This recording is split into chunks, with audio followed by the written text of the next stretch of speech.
the Independent Electoral Commission will hold its first national voter registration weekend ahead of the 2024 general elections. IEC Chairperson Mosotho Moepya says they're ready and have put in place various systems to ensure the smooth running of the registration weekend. The Electoral Commission declares its readiness to conduct a general registration weekend as part of the program for the preparations of the 2024 national and provincial elections.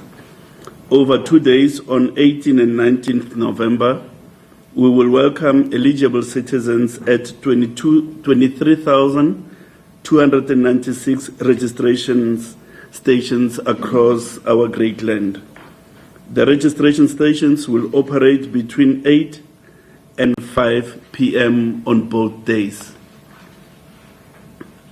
Opening of all registration stations this weekend provide equal opportunity to all South Africans to access the voter registration process.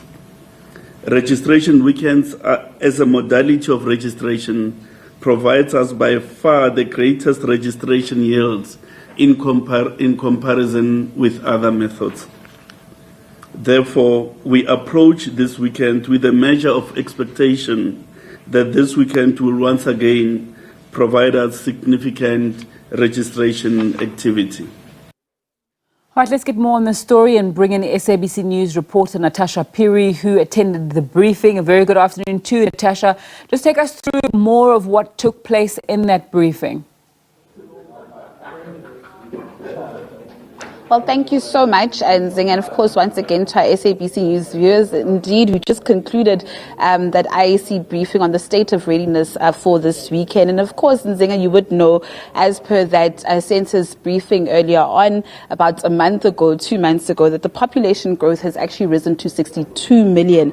And therefore, you've got a voter population of 39 million people. And of course, on the voters roll, you've got 26.2 million people. Now, the goal for the IEC is to actually garner and rally more South Africans to go out in their numbers to actually register to vote this weekend on the 18th and the 19th. Of course, this is the first voter registration weekend. And of course, the other voter registration weekend will be announced soon by the IEC, as we know that President Cyril Ramaphosa has not yet put down a date, for the elections. But just to take the conversation further, we are joined by Mr. Masego Shiburi, who is the IEC's Deputy Chief Electoral Officer. Mr. Shiburi, thank you so much for joining us on SABC News. So it's all hands on deck. Over 60,000 employees will be available to help South Africans at the over 23,000 voting stations. You also know that temporary voting stations have also been put in place so that more people could actually access voting stations to actually register to vote. Indeed, on Saturday and Sunday, we'll receive South Africans in the 23,300 voting stations. Why do you have registration at voting stations? It is an equalizer of opportunity because with a little bit of effort, each one of us can access a voting station. The opportunities for those who are inclined to register online are still available. They can go into our portal and still register and update their details. We call on all South Africans, those who are not registered, to come register for the first time, those who are registered to come and inspect their address details so that they are allocated on the correct voting segments. I think the South Africans and the IEC as well could also breathe a sigh of relief because load shedding won't actually impact, voter registration. We were told in this briefing that the voter management devices will actually be charged, so they actually are sustainable to actually work on themselves without electricity. Indeed, we will pre-charge our devices so they will not need to use electricity on the day if there is no electricity at some stations. We also have external batteries, so in case a battery runs out, we can replace those batteries. We have fleets that are more than the number of voting stations, so we can swap out devices. So there should not be a point at which we stop the registration process because our devices are out of battery or for any other reason related to the operation of our devices. And South Africans who are living abroad also won't be disadvantaged because the IEC at some point will be announcing a date for them to actually register to vote as well. For South Africans abroad, the Commission will announce 3 consecutive days, in all likelihood, in Jan next year, to enable those persons to register at embassies. We accept that in some countries, embassies are a fair distance from where the people are concentrated. For South Africans abroad, we will once again make available a portal for those countrymen and countrywomen to register online, even if they are abroad, so they don't have to travel to their embassies for purposes of registration. You were giving a presentation to Parliament. I just wanted to delve deeper on the challenges you experienced during the dry run that you had. What other challenges did you have, in terms of voter registration?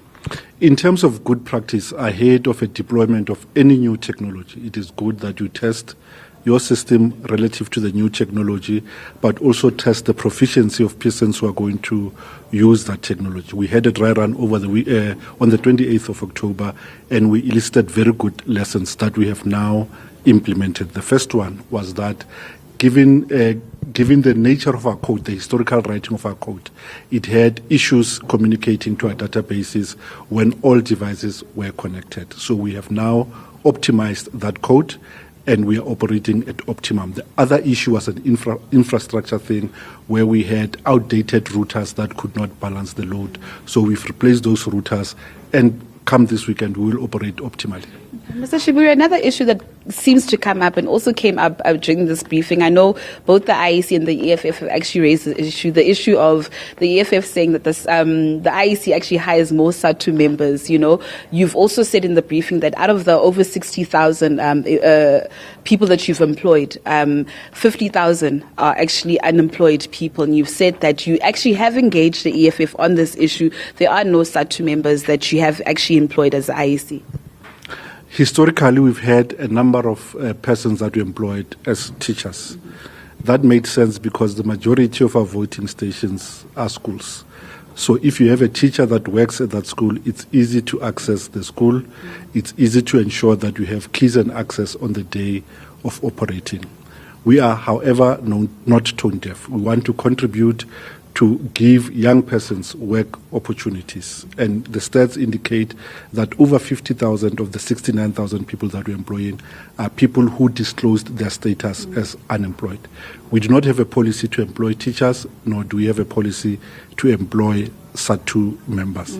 However, to leave out persons only because they belong to a trade union would be an affront to the number of their rights. For that reason, we present the names of voting station staff to all political parties so that they can raise objections, either on the suitability or otherwise of a person. And if we find that that person is not suitable, we remove them from the list of voting station staff. So there is transparency at that level involving political contestants. Okay. Mr. Shiburi, thank you so much for your time. Okay, so to South Africans, just a reminder that voting or voter registration will be taking place both on Saturday and Sunday, and voting stations will be open from 8 to 5 p.m. It's also been interesting that Home Affairs offices will also be open this weekend from 8 to 5 p.m. So if you don't have your ID and you're due to actually fetch it, please go down to your nearest Home Affairs office to fetch your ID, and of course you can then proceed to register to vote. Of course, this is for next year's all-important Watershed 2024 elections, where not only political parties will be contesting the elections, but of course independent candidates will be contesting for seats in the National Assembly as well as provincial legislators.